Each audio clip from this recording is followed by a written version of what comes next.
এবারে এই জায়গাটা এসে আমি কিন্তু আবার হুচট খেলাম যে এই জরিপে বলা হয়েছে মাত্র নাকি 0.2% মানুষ ভোট দেবে না বলে বলেছে আমরা ভোট দিতে যাব না। বুঝেন, কিন্তু মানে 1%ও না, 1%-এরও 1/5 এত কম লোক বলছে আমরা ভোট দিতে যাব না। তার মানে প্রায় সবাই ভোট দিতে যাবেন।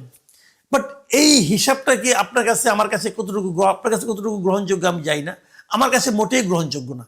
কারণ আমি জানি যে আওয়ামী লীগের একটা বড় অংশ লোক তারা ভোট দিতে যাবেন না।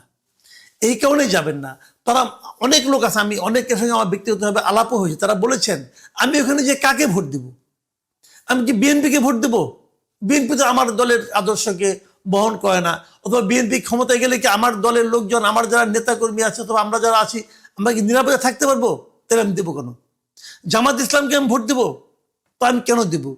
আবার জামাতকে যাও বা দিতাম, আমাদের এনসিপি যুক্ত হয়েছে, এনসিপির কারণে তো আবার দলের কর্মকাণ্ড স্থগিত হয়ে গেছে, ওদের কারণে তো আমরা নির্বাচন করতে পারছি না, তো ওদেরকে আমরা ভোট দেবো? দেবো না। তার চেয়ে বরং ভোটই দেবো না। এরকম বলা লোকের সঙ্গে কিন্তু অনেক আছে।